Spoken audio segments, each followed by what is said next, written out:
welcome all the participants again to our next interesting discussion, which is coming up, and to the key panelists who will be joining up. So, this is a discussion which is a knowledgeable and intriguing discussion about intellectual property protection for patents, trademarks, and copyright, securing your brand in digital age. We have our speakers joining in Anubhav Kapoor. He's a director of legal affairs from Fort India. We have Nicholas Lauw. He's partner in intellectual property and technology, Rajah and Tann, Singapore LLP. We have Pankaj Monga. He's a partner, brand protection, investigation and enforcement, risk management and strategy practice, Lall and Sethi advocates and consultants. And they are also our sponsor and IP law firm partner with the conference. So over to you all. So Anubhav, let's begin with you. Just a brief introduction of yourself, and then we'll go around the table with Nick, and then covering myself, and then we can start the discussion thereafter. So tell us about yourself, Anubhav.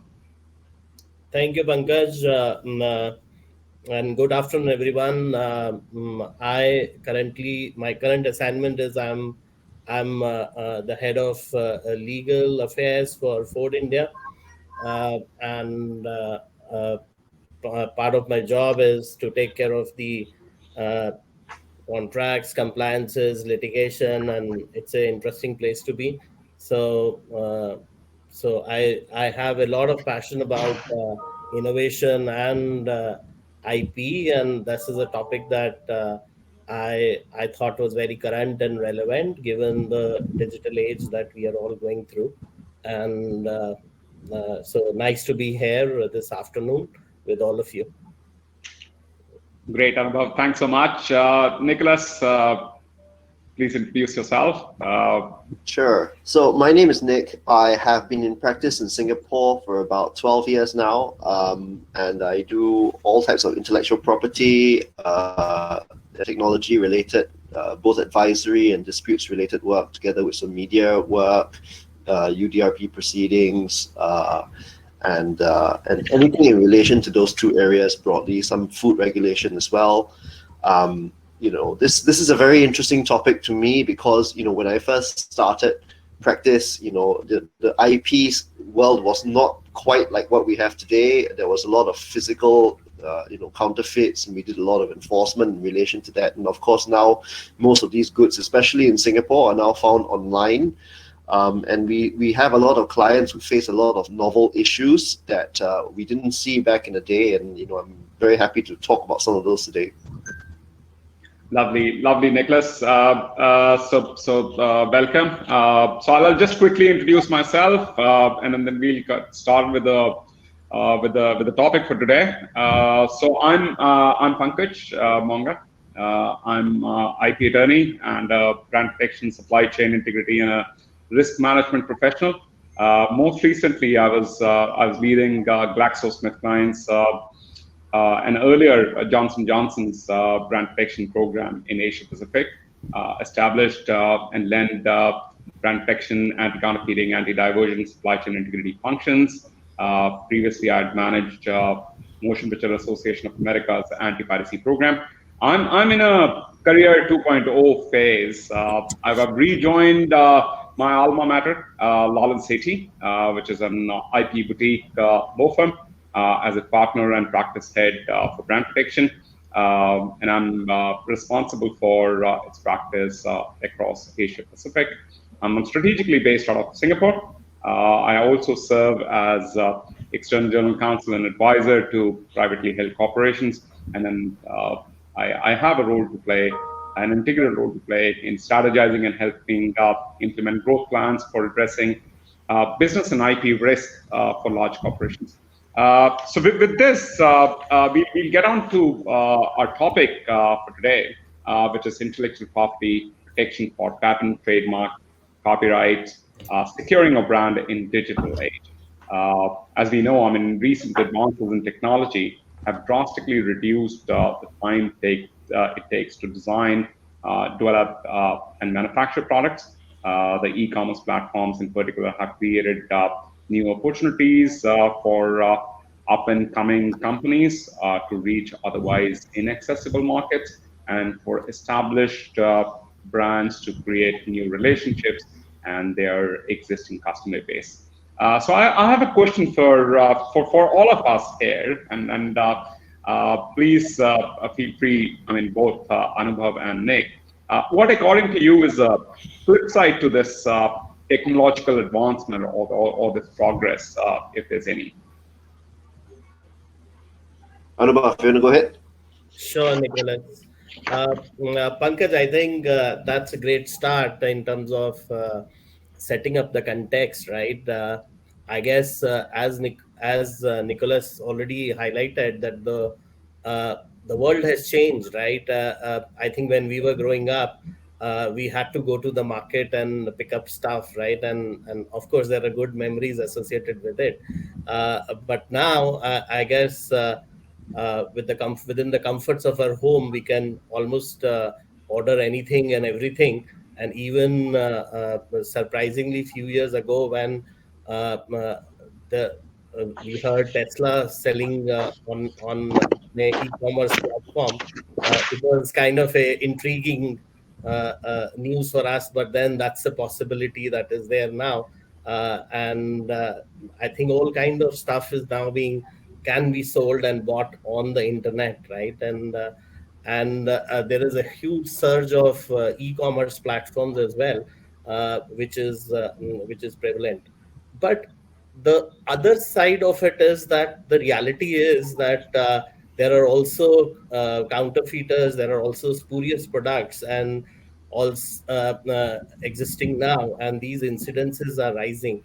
And with that, the cyber crimes are also rising, and this has only been exponentially increasing with the COVID situation around, right? And the virtual platforms create some challenges, right? Because you have to base your decisions on certain trust and representations, and also the technologies that are there to kind of stop these counterfeitings could also be little different than one physically going and testing the products or seeing and feeling the products before buying them.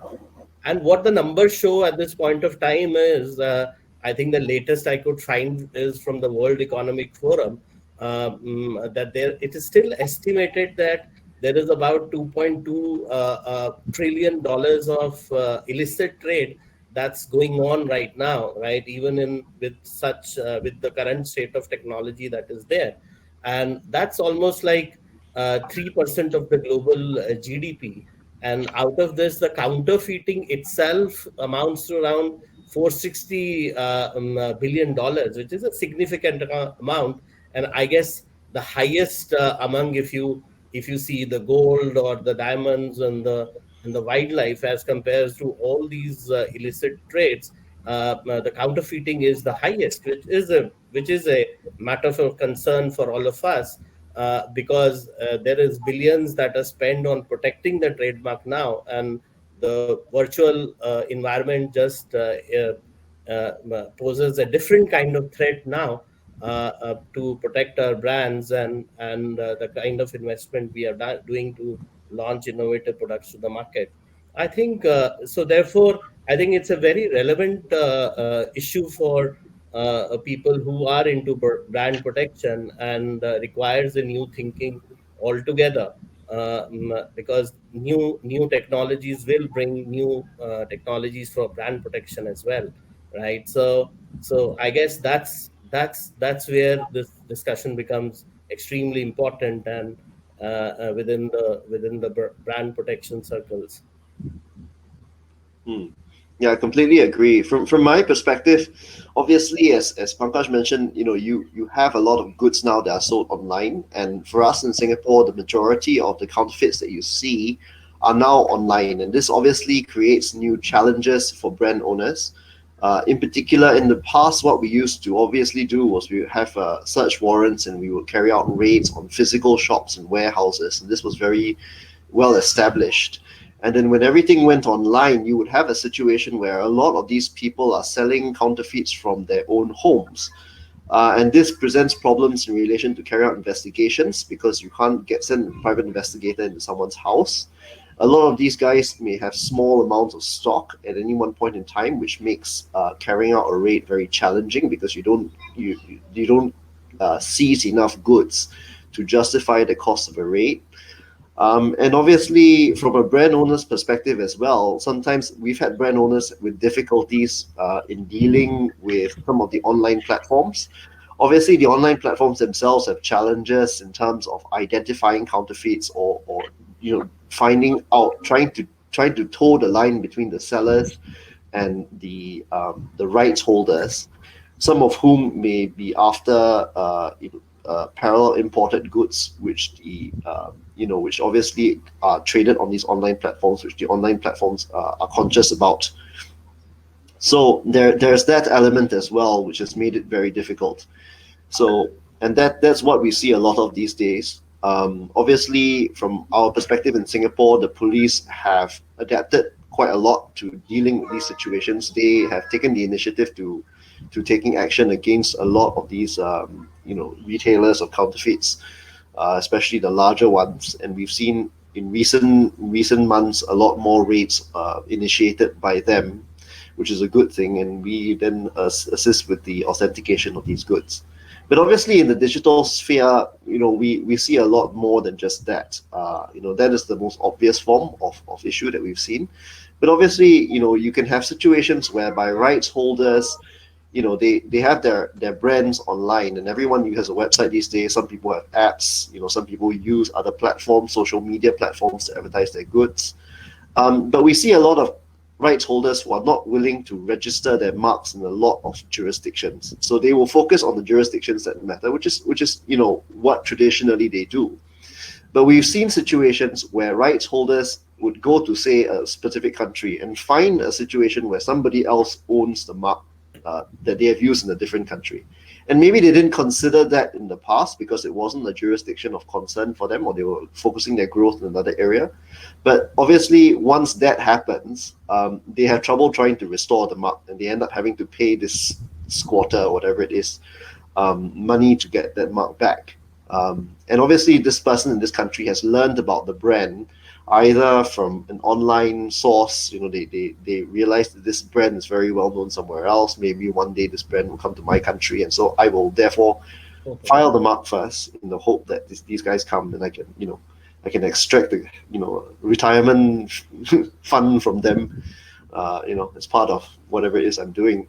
So that's something that we've seen quite a lot. And obviously, the other issue is with the streaming of copyright protected material. So, in the past, people used to, download pirated films. They would buy pirated discs, and now nobody watches pirated DVDs anymore. They would just stream them on online site. And that obviously means that this site can be located anywhere in the world, right? So the server itself can be located far away from the rights holders in the jurisdiction that may be unfriendly to them. And so there is a new challenge here in terms of how do you stop that kind of thing from happening, whether this is in relation to popular drama series or films or even sports content. In Singapore, we have a judicial site blocking scheme where rights holders can apply for a site blocking order in relation to some of these sites. It is expensive to apply for, and there are certain, and obviously only the rights holder themselves can do it. So you have to be the owner or the exclusive licensee of the right itself, which has been a hindrance in the past to some of our clients who have raised questions about being able to rely on this. So this is obviously a relatively new scheme. It's only been around for about 4 years, and not that many orders have been taken out. But certainly, I don't know whether or not this is something that you have in other jurisdictions as well. But obviously, it's good that the authorities here are alive to the concerns in the digital economy and are taking steps to implement laws to try to deal with it.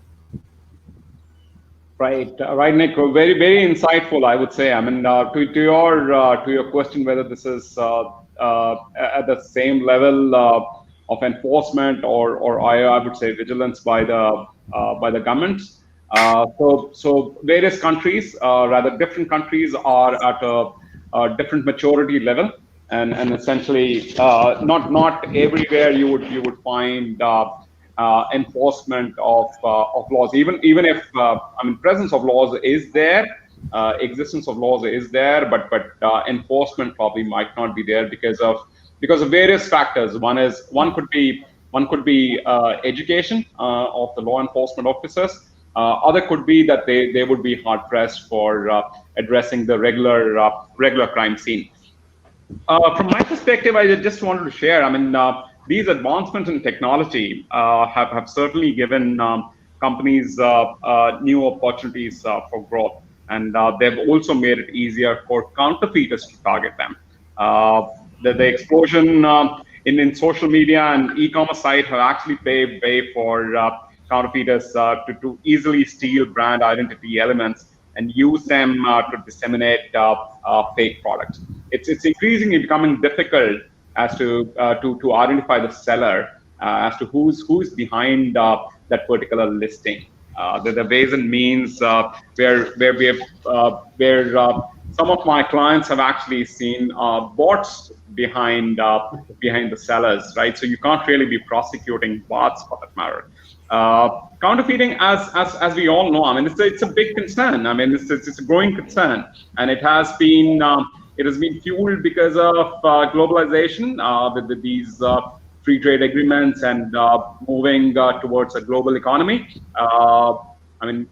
Primarily, you would see growth and capitalization of emerging markets, and with markets such as India, South Asia, for that matter, and countries in Southeast Asia are essentially being seen as recipients of a product being importing and products from other countries, and they import counterfeit product as well. China, as we all know, China is a world's counterfeit factory, and we have reports suggesting that 70% of the counterfeits which are available globally have origination point in China. Liberal legislations governing cross-border trade. So there's a very weak laws, I would say, to address a very simple issue of price arbitrage. It's easier said than done. Also, price arbitrage is something which is fueling first the product diversion, and then it leads the same channel for counterfeits to get introduced into supply chains. Technology, as just mentioned, it's both boon and bane, and we see access increasing drastically of both genuine goods and counterfeit goods to people and entities in the geographies which were traditionally not covered by regular channels. There are very fewer risks for the illicit traders, and essentially, because of as we mentioned about the under-resourced regulatory and enforcement agency, and they don't prioritize counterfeiting or dealing in illicit trade to be an offense which they should be addressing. There's a high reward to risk ratio. Very few prosecutions happening in South Asia and other countries in Southeast Asia. I may have been instrumental in organizing close to about 2,500 raid and seizure actions, working for majors like J&J and GSK, and earlier for NPA. So out of those 2,500 in the last about 20 years, very few. I would say a handful of cases have actually seen convictions happening. So that's just an element. Counterfeiting is one of the greatest challenges in the present times. It is a threat to consumer patient safety. It impacts our company's reputation and revenues. It shakes the trust of the consumers in the brand. Now the question remains: how do brands facing these high number of counterfeits leverage the classic IP rights and technology to implement an effective IP strategy to prevent the brand erosion. And I'll take that first, and then I'll go over to Anubhav and Nick and request them to share the experience. But essentially, I mean, increasingly, and then there is an avenue for enforcement of IP rights using AI, artificial intelligence, and basically be addressing black market goods, gray market, and white market goods activities. We need to have a holistic brand protection approach, which should be focused on prevention. And this has a basis. I mean, when I say this, whilst at J&J and GSK, I came across a study conducted by McKinsey. I mean, they were essentially trying to understand the root cause of counterfeit, and essentially as to what reasons leads to counterfeiting and illicit trade. And they came to a conclusion that 90% of the reasons which lead to this illicit trade activity, counterfeiting and product diversion, are within the control of the company. So this is very much a controllable activity. I mean, it's not elimination of counterfeits. We can certainly aim for substantial reduction of counterfeits by adopting a preventative approach, which is focused on registration of IP, customs recordals.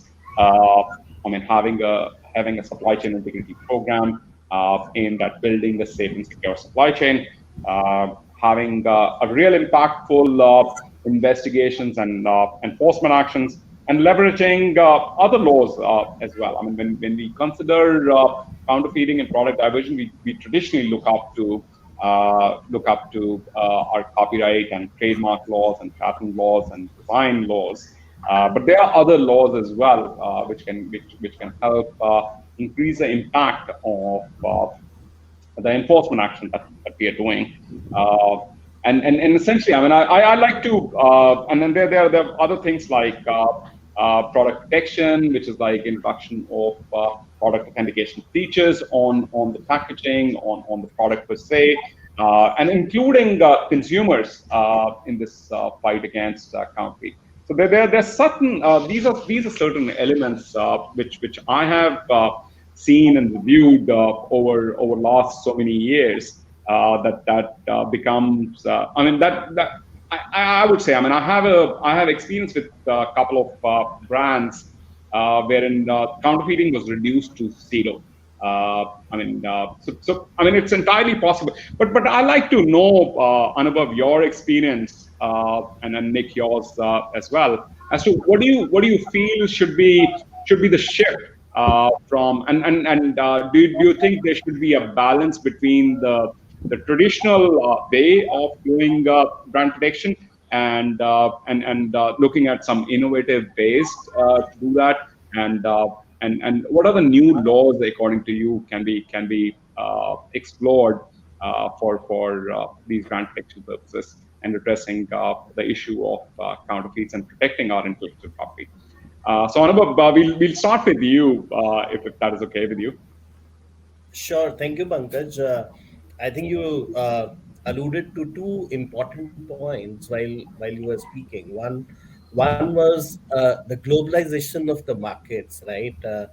I think the accessibility of the product through internet and websites you can't restrict it now on locations, right? And it is available everywhere now. And so is the delivery, right, of these products.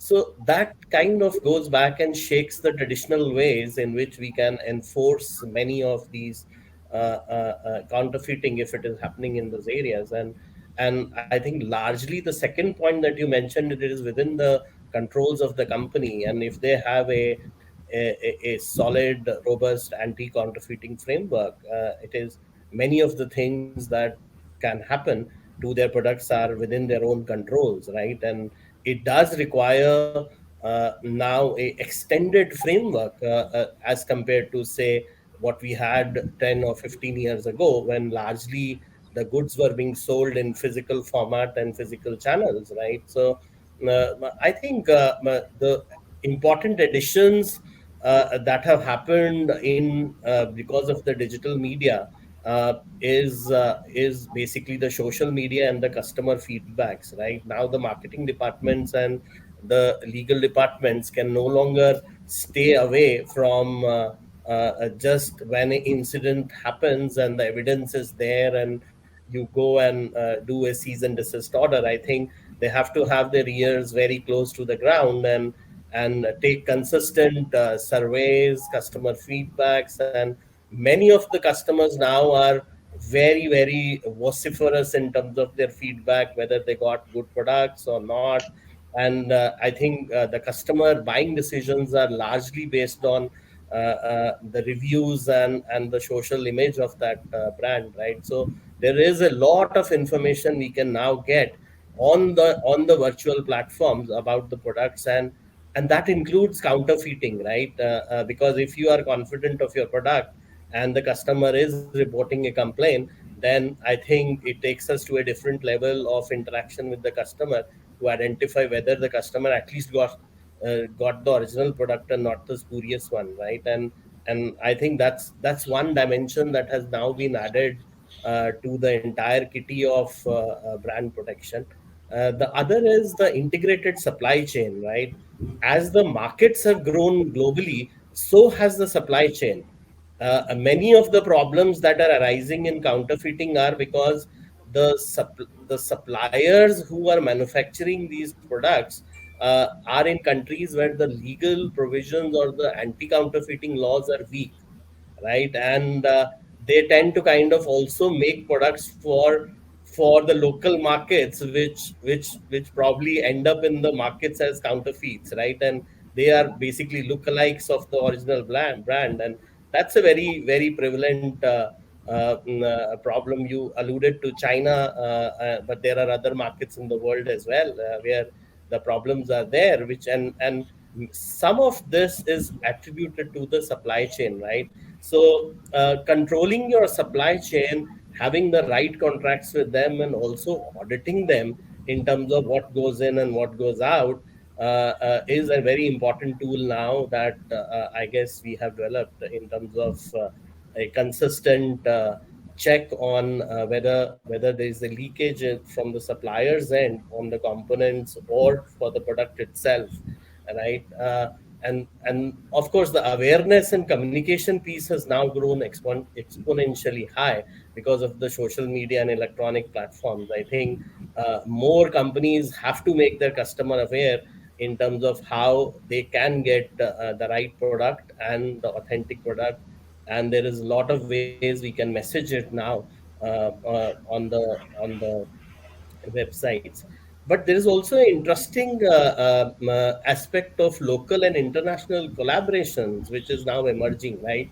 There are groups now who kind of have come together. They may be competitors, but they are come together to kind of protect that market, because counterfeiting is not only injurious to that particular brand, but to the entire industry as a whole, right? So I think that's another interesting kitty that has come in. And the lastly, I would touch upon the new technologies itself, right? I think there are now protection measures which are gone ahead into, say, nanotechnologies or forensic markers, which traditionally were not there, and some of the difficult products that could not be kind of branded or protected through anti-counterfeiting methodologies. Now those can easily be done. And also the material, you touched upon the copyrighted material as well. So there are now technologies like data rights management or the watermarking, which are technology possible to even mark the digital files and prevent them from copying. So the technology itself for preventing anti-counterfeit has advanced quite a bit, and depending on which product and which industry you are in, I guess that is a discussion which can certainly help you to deploy right kind of measure or methodology, so that you can at least track what is not where there is a possible leakage or spurious incidents in the market. So I think these are 6 or 7 pointers that have which are new, and or they have increased over a period of time, that are gaining more focus and are additions to the whole arsenal of anti-counterfeiting frameworks for corporates. Hmm. I completely agree. I think what we're basically all aligned with here is the fact that there are two areas that people have that rights holders need to consider. The first is the consideration of new laws and remedies that are available to deal with digital counterfeits, and also self-help rights that brand owners can also consider, to make counterfeiting harder.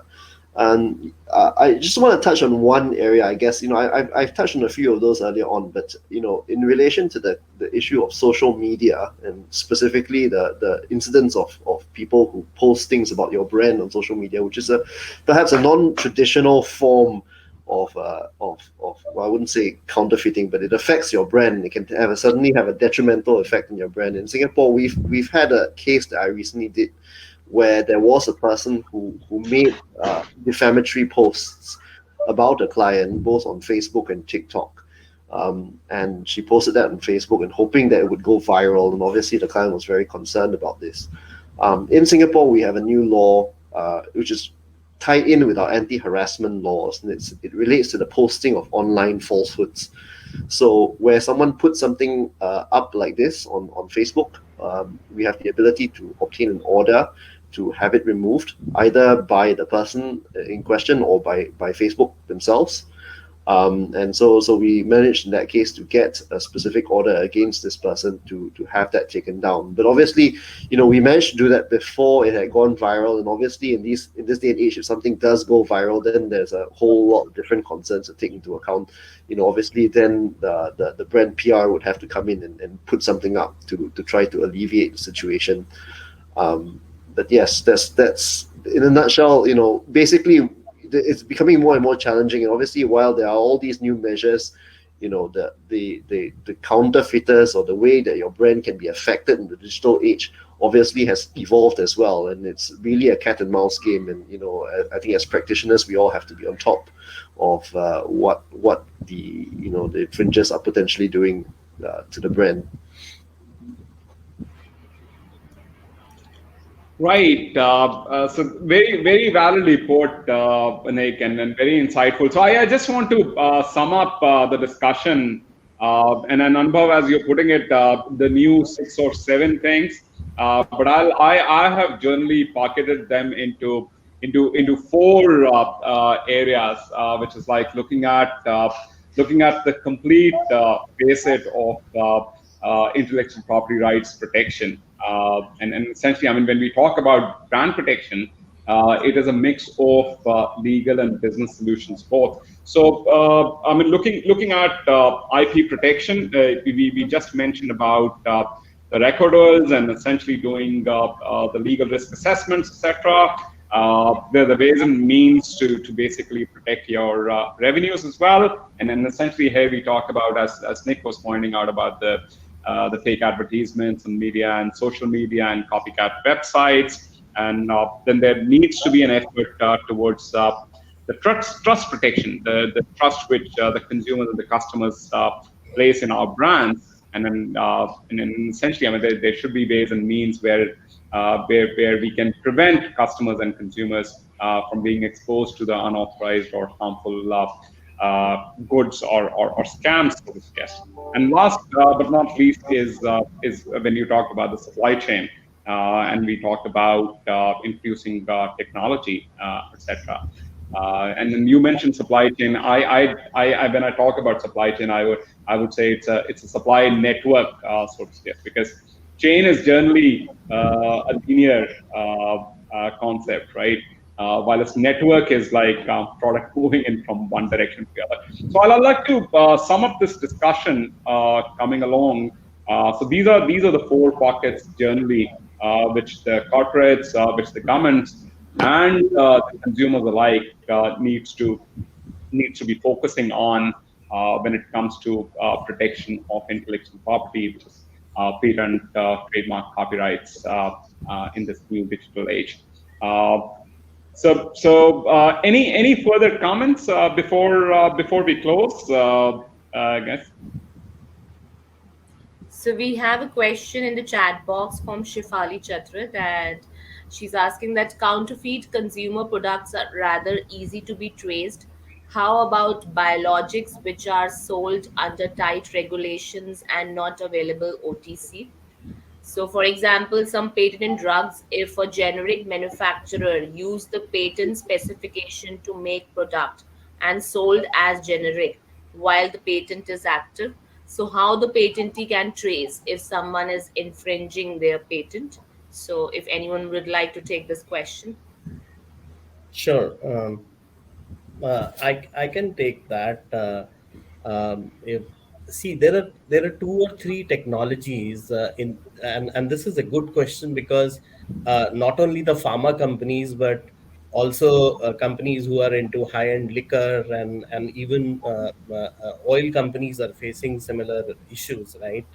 Because there are incidents of spurious oils being vended as well. So the two or three most prevalent technologies is one is relating to some trace chemicals, right? You can add some trace chemicals which are only visible either in special light or can be tracked in through some simple chemical reactions.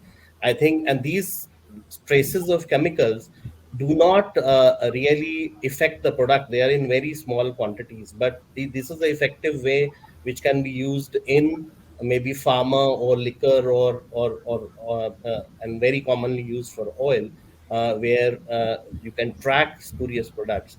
The second is the DNA technology itself, right? In case of biologics or the pharma, especially injectables, you're adding some dead DNA or a passive DNA into the product itself, which has a very unique signature, right? And you can easily track it. If there are spurious products, you can track it through simple tests in terms of whether the product is spurious or is the original one, right? And the third probably is again related to a little more cumbersome process, but that again involves some nanotechnologies in terms of adding certain chemicals in the product itself, which are unique in their traces. So these are two or three methods that can be commonly used in especially injectables or biologics, and they don't really affect the product, but they are embedded in the product. And of course, there are other measures like packing or how you seal the product and the physical technologies that can be used.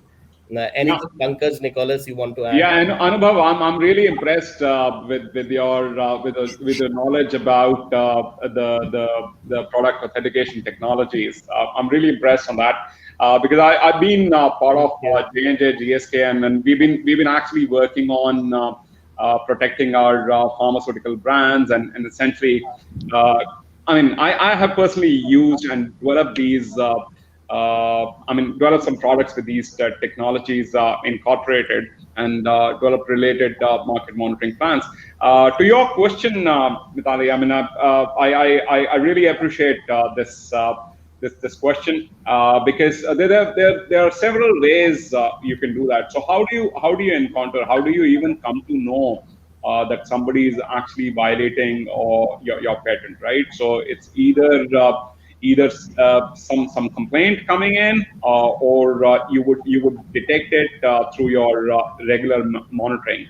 And as Anubhav was mentioning, the packaging features are there, but devoid of any special features, which is irreplicable features. Packaging technology has come a long way, and it's accessible by counterfeiters alike, and then they would just mimic the packaging. World across, it's been known, and there are studies to support that counterfeiters would spend close to about 80% of their resources in mimicking the packaging. And when we talk about biosimilars, when we talk about vaccines, when we talk about high-end pharmaceutical products, you'll be surprised to know, and there are reports to suggest that our COVID-19 vaccine has been counterfeited, right? And even though companies have taken advanced step, it's a completely regulated line through government channels only. But that has been counterfeited too, and we have instances in Southeast Asia where the counterfeit vaccine is being sold. So idea is essentially how do we identify and Anubhav just alluded to how we can basically distinguish our product from those of counterfeits, right? So as to do a quick detection before any sort of a reactive mechanism could be adopted, be it in terms of enforcing your patents, be it in terms of enforcing your trademarks rights or copyrights for the matter. The idea is essentially how do you identify these, and there are ways and means you can adopt to do that. And once you have identified, then you can have a complete strategy session as to what would make it more meaningful to investigate these instances, and also a legal enforcement strategy as to how you are to protect your rights. Uh, Yeah, I would just add something very quickly. I guess there are two different perspectives here. There's one which is the question of whether or not a generic is being sold when the patent is still active, and one which is a counterfeit drug masquerading as a genuine drug.